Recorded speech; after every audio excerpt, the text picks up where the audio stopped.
Hi hello ನಮಸ್ಕಾರ. ನಿಮಗೆಲ್ಲರಿಗೂ ಸ್ವಾಗತ ಶ್ರೀಶಾ ಅಡುಗೆ ಮನೆಗೆ. ನಾವು ಇವತ್ತು ಮತ್ತೊಮ್ಮೆ ಹಾಫ್ kg ಚಾಕ್ಲೇಟ್ ಫ್ಲೇವರಲ್ಲಿ ಕೇಕ್ನ ರೆಡಿ ಮಾಡ್ತಾ ಇದ್ದೇವೆ. ಇದನ್ನು ಯಾವ ರೀತಿ ರೆಡಿ ಮಾಡಬೇಕು ಅನ್ನೋದನ್ನು ಡೀಟೇಲ್ ಆಗಿ ವಿಡಿಯೋ ನೋಡೋಣ. ಹಾಗಾದರೆ ವಿಡಿಯೋ ಇಷ್ಟವಾದರೆ ಲೈಕ್ ಮಾಡಿ, ಶೇರ್ ಮಾಡಿ, ಸಬ್ಸ್ಕ್ರೈಬ್ ಮಾಡೋದನ್ನು ಮರಿಬೇಡಿ. ಇದೇ ರೀತಿಯಾದ ಹೊಸ ವಿಡಿಯೋಗಳು ನಿಮಗೋಸ್ಕರ ತೆಗೆದುಕೊಂಡು ಬರ್ತಾ ಇರ್ತೇನೆ.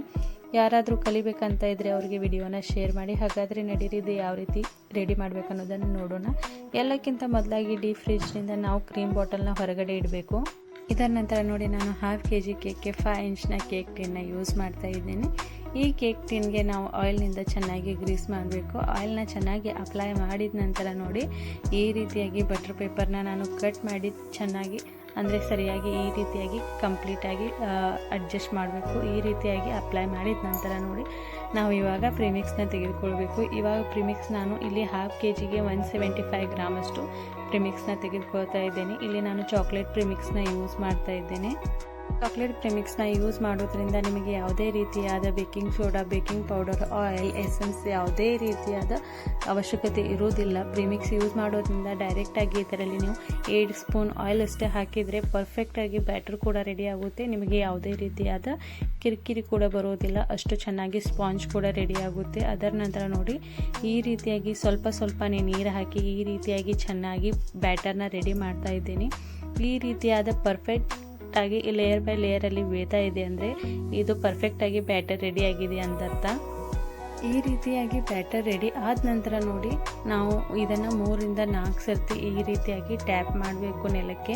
ಅದರ ನಂತರ ನಾನು ಓವನ್ನಲ್ಲಿ ಬೇಕ್ ಮಾಡ್ತಾ ಇರೋದ್ರಿಂದ ಇದನ್ನು 160 ಡಿಗ್ರಿಯಲ್ಲಿ ಓವನ್ನ ಪ್ರೀ ಹೀಟ್ ಮಾಡಿ ಮೊದಲೇ ಇಟ್ಟಿರಬೇಕು. ಅದರ ನಂತರ ನೋಡಿ, ಓವನ್ನ ಪ್ರೀ ಹೀಟ್ ಆದ ನಂತರ ನಾವು ಇಲ್ಲಿ 160 ಡಿಗ್ರಿಯಲ್ಲಿ 20 ಮಿನಿಟ್ಸ್ಗೋಸ್ಕರ ಸೆಟ್ ಮಾಡಿ ಇದನ್ನು ಬೇಕ್ ಮಾಡಲಿಕ್ಕೆ ಇಟ್ಟಿದ್ದೆ. ಸ್ಪಾಂಜ್ ಇವಾಗ ರೆಡಿ ಆಗ್ತಾ ಇದೆ. ಅಲ್ಲಿವರೆಗೂ ನಾವು ಇಲ್ಲಿ ಕ್ರೀಮ್ನ ಬೀಟ್ ಮಾಡ್ಕೋಬೇಕು. ಅದಕ್ಕೋಸ್ಕರ ನೋಡಿ, ನಾನು ಇಲ್ಲಿ 175 ಗ್ರಾಮ್ಗೋಸ್ಕರ ಕ್ರೀಮ್ನ ತೆಗೆದುಕೊಳ್ತಾ ಇದ್ದೇನೆ ಕ್ರೀಮ್ ಬೀಟ್ ಮಾಡಲಿಕ್ಕೆ. ಇಲ್ಲಿ ನಾವು ಎಷ್ಟು ಪ್ರಿಮಿಕ್ಸ್ನ ಯೂಸ್ ಮಾಡ್ತಾ ಇರ್ತೀವಲ್ಲ ಅಷ್ಟೇ ಕ್ವಾಂಟಿಟಿಯಲ್ಲಿ ನಾವು ಇಲ್ಲಿ ಕ್ರೀಮ್ನ ಯೂಸ್ ಮಾಡಬೇಕಾಗುತ್ತೆ. 175 ಗ್ರಾಮ್ ಅಷ್ಟು ನಾನು ಇಲ್ಲಿ ಕ್ರೀಮ್ನ ತೆಗೆದುಕೊಂಡು ಈ ರೀತಿಯಾಗಿ ಅದರ ಕನ್ಸಿಸ್ಟೆನ್ಸಿ ಇದ್ದರೆ ಇದು ಪರ್ಫೆಕ್ಟಾಗಿ ಕ್ರೀಮ್ ರೆಡಿ ಆಗುತ್ತೆ ಅಂತ ಅರ್ಥ. ಅದರ ನಂತರ ನೋಡಿ, ಇದನ್ನು ಈ ರೀತಿಯಾಗಿ ಚೆನ್ನಾಗಿ ನಾವು ಬೀಟ್ ಮಾಡ್ತಾ ಹೋಗಬೇಕು. ಇದನ್ನು ಬೀಟ್ ಮಾಡಲಿಕ್ಕೆ ಸುಮಾರು 5 ನಿಮಿಷ ಬೇಕಾಗುತ್ತೆ. ಈ ರೀತಿಯಾಗಿ ಇದನ್ನು ಚೆನ್ನಾಗಿ ಬೀಟ್ ಮಾಡ್ತಾ ಹೋಗಬೇಕು. ಅದರ ನಂತರ ನೋಡಿ, ಇದು ಈ ರೀತಿಯಾಗಿ ಲೇಯರ್ ಬೈ ಲೇಯರಲ್ಲಿ ಆಗಿ ರೆಡಿ ಆಗಿದೆ ಅಂದರೆ ಇದು ಪರ್ಫೆಕ್ಟಾಗಿ ರೆಡಿ ಆಗಿದೆ ಅಂತ ಅರ್ಥ. ಈ ರೀತಿಯಾಗಿ ನೀವು ನೋಡ್ಬೋದು. ಈ ರೀತಿಯಾಗಿ ನಾನು ಉಲ್ಟಾ ಮಾಡಿದರೂ ಕೂಡ ಕ್ರೀಮ್ ಕೆಳಗಡೆ ಬೀಳ್ತಾ ಇಲ್ಲ ಅಂದರೆ ಇದು ಪರ್ಫೆಕ್ಟಾಗಿ ರೆಡಿ ಆಗಿದೆ ಅಂತ ಅರ್ಥ. ಅದರ ನಂತರ ನೋಡಿ, ಇಲ್ಲಿ ಸ್ಪಾಂಜ್ ಕೂಡ ರೆಡಿ ಆಗಿತ್ತು. ಈ ರೀತಿಯಾಗಿ ಟೂತ್ಪಿಕ್ನ ಹಾಕಿ ಒಂದ್ಸರ್ತಿ ಚೆಕ್ ಮಾಡಿ ಇದು ಪರ್ಫೆಕ್ಟಾಗಿ ರೆಡಿ ಆಗಿದೆ ಇಲ್ವಾ ಅಂತ. ಈ ರೀತಿಯಾಗಿ ಕ್ಲೀನಾಗಿ ಟೂತ್ಪಿಕ್ ಬಂದರೆ ಅದು ಅರ್ಥ ಇದು ಚೆನ್ನಾಗಿ ಬೇಕಾಗಿದೆ ಅಂತ. ಅದರ ನಂತರ ನೋಡಿ, ಈ ರೀತಿ ಚಾಕುವಿನ ಸಹಾಯದಿಂದ ನಾನು ಸೈಡಲ್ಲಿ ಕಟ್ ಹಾಕಿದೆ. ಈ ರೀತಿಯಾಗಿ ಕಟ್ ಮಾಡೋದ್ರಿಂದ ಸ್ವಲ್ಪನೇ ಸೈಡ್ನಿಂದ ಇದು ಡಿಮೋಲ್ಟ್ ಮಾಡಲಿಕ್ಕೆ ತುಂಬಾ ಈಸಿ ಆಗುತ್ತೆ. ಅದರ ನಂತರ ನೋಡಿ, ಈ ರೀತಿಯಾಗಿ ಡಿಮೋಲ್ಟ್ ಮಾಡಿದ ನಂತರ ನಾನು ಬಟರ್ ಪೇಪರ್ನ ತೆಗೆದು ಅದರ ನಂತರ ಇದರ ಮೇಲಿನ ಸ್ವಲ್ಪನೇ ಲೇಯರ್ನ ಈ ರೀತಿಯಾಗಿ ಕಟ್ ಮಾಡಿ ತೆಗಿಬೇಕು. ಈ ರೀತಿಯಾಗಿ ಕಟ್ ಮಾಡಿ ತೆಗೆದ ನಂತರ ಇದರ 3 ಲೇಯರ್ ಆಗಿ ನಾನು ಕಟ್ ಮಾಡ್ತಾ ಇದ್ದೇನೆ. ಈ ರೀತಿಯಾಗಿ ಸ್ಪಾಂಜ್ನ 3 ಲೇಯರ್ ಆಗಿ ಕಟ್ ಮಾಡಿದ ನಂತರ ನಾನು ಈಗ ಉಳಿದಿರುವ ಶುಗರ್ ಸಿರಪಲ್ಲೇ ನಾನು ಇನ್ನೂ ಸ್ವಲ್ಪ ನೀರನ್ನ ಆ್ಯಡ್ ಮಾಡಿ ಇನ್ನೂ 3 ಸ್ಪೂನಷ್ಟು ನಾನು ಶುಗರ್ ಪೌಡರ್ನ ಹಾಕಿ ಅದನ್ನು ಕೂಡ ನಾನು ಚೆನ್ನಾಗಿ ಮಿಕ್ಸ್ ಮಾಡಿದೆ. ಅದರ ನಂತರ ನೋಡಿ, ಬೀಟ್ ಮಾಡಿರುವ ಕ್ರೀಮಲ್ಲಿ ಸ್ವಲ್ಪ ಕ್ರೀಮ್ ನಾನು ಸೈಡಲ್ಲಿ ತೆಗೆದಿಟ್ಟು ಅದನ್ನು ಡಿಸೈನ್ ಮಾಡಲಿಕ್ಕೆ ಯೂಸ್ ಮಾಡ್ತಾ ಇದ್ದೇನೆ. ಉಳಿದಿರುವ ಕ್ರೀಮಲ್ಲಿ ನಾವು ಈ ರೀತಿಯಾಗಿ ಡಾರ್ಕ್ ಚಾಕ್ಲೇಟ್ನ ಮೆಲ್ಟ್ ಮಾಡಿರ್ತೀವಲ್ವ, ಆ ಡಾರ್ಕ್ ಚಾಕ್ಲೇಟ್ನ ಇದರಲ್ಲಿ ಹಾಕಿ ಈ ರೀತಿಯಾಗಿ ನಾವು ಚೆನ್ನಾಗಿ ಮಿಕ್ಸ್ ಮಾಡ್ಕೋಬೇಕು.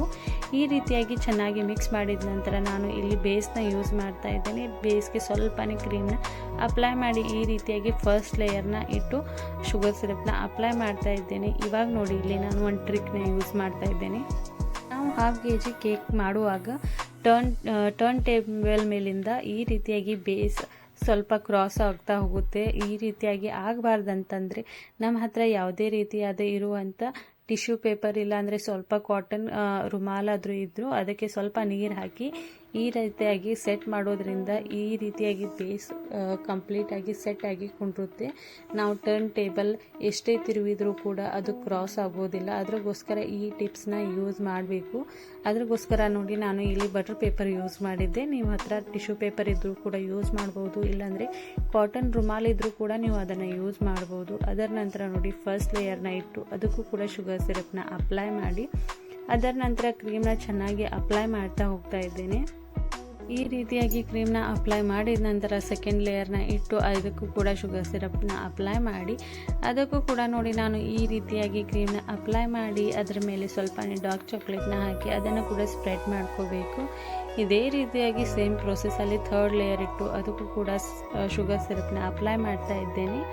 ಥರ್ಡ್ ಲೇಯರ್ಗೆ ಬಂದು ನಾವು ಇಲ್ಲಿ ಕ್ರಮ್ ಕೋಟಿಂಗ್ ಮಾಡಬೇಕಾಗುತ್ತೆ. ಅದಕ್ಕೋಸ್ಕರ ನಾವು ಸ್ವಲ್ಪನೇ ಕ್ರೀಮ್ ಅಪ್ಲೈ ಮಾಡಬೇಕು. ಕ್ರಮ್ ಕೋಟಿಂಗ್ ಪ್ರೊಸೆಸ್ಸಲ್ಲಿ ಈ ರೀತಿಯಾಗಿ ಸ್ವಲ್ಪನೇ ಕ್ರೀಮ್ ಅಪ್ಲೈ ಮಾಡೋದ್ರಿಂದ ಕ್ರಮ್ ಕೋಟಿಂಗ್ ಕೂಡ ಕಂಪ್ಲೀಟ್ ಆಗಿಬಿಡುತ್ತೆ. ಅದರ ನಂತರ ನೋಡಿ ಇದೇ ಕ್ರೀಮ್ನ ನಾನು ಪೈಪಿಂಗ್ ಬ್ಯಾಗಲ್ಲಿ ತುಂಬಿ ಈ ರೀತಿಯಾಗಿ ಲೇಯರ್ ಬೈ ಲೇಯರಲ್ಲಿ ಕ್ರೀಮ್ನ ಅಪ್ಲೈ ಮಾಡ್ತಾ ಹೋಗಬೇಕು. ಈ ರೀತಿಯಾಗಿ ಚೆನ್ನಾಗಿ ಕ್ರೀಮ್ನ ಅಪ್ಲೈ ಮಾಡಿದ ನಂತರ ನೋಡಿ ಅದನ್ನು ಕೂಡ ಸ್ಪ್ರೆಡ್ ಮಾಡ್ಕೋಬೇಕಾಗುತ್ತೆ. ನೀವು ಡೈರೆಕ್ಟಾಗಿ ಕೂಡ ಕ್ರೀಮ್ನ ಇಲ್ಲಿ ಅಪ್ಲೈ ಮಾಡ್ಬೋದು, ಇಲ್ಲ ಅಂದರೆ ಈ ರೀತಿಯಾಗಿ ಪೈಪಿಂಗ್ ಬ್ಯಾಗಲ್ಲಿ ಕೂಡ ತುಂಬಿ ಈ ರೀತಿಯಾಗಿ ಲೇಯರ್ ಬೈ ಲೇಯರಲ್ಲಿ ಕ್ರೀಮ್ನ ಅಪ್ಲೈ ಮಾಡೋದ್ರಿಂದ ತುಂಬಾ ಈಸಿ ಆಗುತ್ತೆ ಫಿನಿಶಿಂಗ್ ಮಾಡಲಿಕ್ಕೆ. ಅದರ ನಂತರ ನೋಡಿ ಇದನ್ನು ನೈಫ್ನಿಂದ ಚೆನ್ನಾಗಿ ಫಿನಿಶಿಂಗ್ ಮಾಡ್ತಾ ಇದ್ದೇನೆ. ಅದರ ನಂತರ ಸ್ಕ್ರ್ಯಾಪರ್ನ ಯೂಸ್ ಮಾಡಿ ನಾನು ಲಾಸ್ಟಲ್ಲಿ ಫಿನಿಶಿಂಗ್ ಕೊಡ್ತಾ ಇದ್ದೇನೆ. ಈ ರೀತಿಯಾಗಿ ಫಿನಿಶಿಂಗ್ ಮಾಡಿದ ನಂತರ ನೋಡಿ ನಾನು ಲೈನಿಂಗ್ ಸ್ಕ್ರ್ಯಾಪರ್ ಕೂಡ ಇಲ್ಲಿ ಯೂಸ್ ಮಾಡ್ತಾ ಇದ್ದೀನಿ. ಲೈನಿಂಗ್ ಸ್ಕ್ರ್ಯಾಪರ್ನಿಂದ ಈ ರೀತಿಯಾಗಿ ಸಿಂಪಲ್ ಆಗಿ ನಾನು ಡಿಸೈನ್ ಮಾಡಿ ಇದರ ನಂತರ ನಾನು ಡಾರ್ಕ್ ಚಾಕ್ಲೇಟ್ನ ಮೆಲ್ಟ್ ಮಾಡಿದ್ದೆ. ಈ ಡಾರ್ಕ್ ಚಾಕ್ಲೇಟ್ನ ಈ ರೀತಿಯಾಗಿ ಸೈಡ್ನಿಂದ ಹಾಕಿ ಇದನ್ನು ಕೂಡ ಈ ರೀತಿಯಾಗಿ ಸೈಡ್ನಿಂದ ಚೆನ್ನಾಗಿ ಸ್ಪ್ರೆಡ್ ಮಾಡ್ಕೋಬೇಕು. ನಾನು ಸೆಂಟರಲ್ಲಿ ಗ್ಯಾಪ್ ಬಿಟ್ಟಿದ್ದೇನೆ. ಅದರ ನಂತರ ನೋಡಿ ನಾನು ಸೈಡ್ನಿಂದ ಈ ರೀತಿಯಾಗಿ ಡ್ರಿಪ್ಪಿಂಗ್ ಕೂಡ ಮಾಡ್ತಾ ಇದ್ದೇನೆ. ಅದರ ನಂತರ ನಾನು ಇಲ್ಲಿ ಒಂದು ಸ್ವಲ್ಪ ಕ್ರೀಮ್ನ ಸೈಡಲ್ಲಿ ತೆಗೆದಿಟ್ಟಿದ್ದೆ ಅಲ್ವಾ, ಆ ಕ್ರೀಮ್ನ ಒಂದು ಪೈಪಿಂಗ್ ಬ್ಯಾಗಲ್ಲಿ ತುಂಬಿ ನಾನು ಸ್ಟಾರ್ ನೋಸಲ್ನ ಯೂಸ್ ಮಾಡ್ತಾ ಇದ್ದೇನೆ. ಈ ಸ್ಟಾರ್ ನೋಸಲ್ನಿಂದ ಸಿಂಪಲ್ ಆದ ಈ ರೀತಿಯಾದ ಡಿಸೈನ್ನ ಮಾಡಿ ಕೇಕ್ ಡಿಸೈನ್ನ ಕಂಪ್ಲೀಟ್ ಮಾಡ್ತಾ ಇದ್ದೇನೆ. ಅದೇ ರೀತಿಯಾಗಿ ಲಾಸ್ಟಲ್ಲಿ ಬಾರ್ಡರ್ ಲೈನ್ ಮಾಡಿ ಈ ರೀತಿಯಾಗಿ ಕೇಕ್ ಕೂಡ ಕಂಪ್ಲೀಟ್ ಆಗ್ತಾ ಇದೆ. ಸೆಂಟ್ರಲಲ್ಲಿ ನಾನು ಈ ರೀತಿಯಾಗಿ ಡಾರ್ಕ್ ಚಾಕ್ಲೇಟ್ನ ಡಾಟ್ ಆಗಿ ಬಿಟ್ಟು ಈ ರೀತಿಯಾಗಿ ಕೇಕ್ ಡಿಸೈನ್ನ ಮಾಡಿದ್ದೇನೆ. ಇದೇ ರೀತಿಯಾದ ಹೊಸ ವಿಡಿಯೋಗಳನ್ನು ನೀವು ನೋಡಬೇಕಂತ ಇದ್ರಿ, ಏನಾದರೂ ಹೊಸದಾಗಿ ಕಲಿಬೇಕಂತ ಇದ್ದರೆ ಎಲ್ಲಕ್ಕಿಂತ ಮೊದಲಾಗಿ ನನ್ನ ಚಾನೆಲ್ನ ಲೈಕ್ ಮಾಡಿ, ಶೇರ್ ಮಾಡಿ, ಸಬ್ಸ್ಕ್ರೈಬ್ ಮಾಡೋದನ್ನು ಮರಿಬೇಡಿ. Thanks for watching this video. Thank you.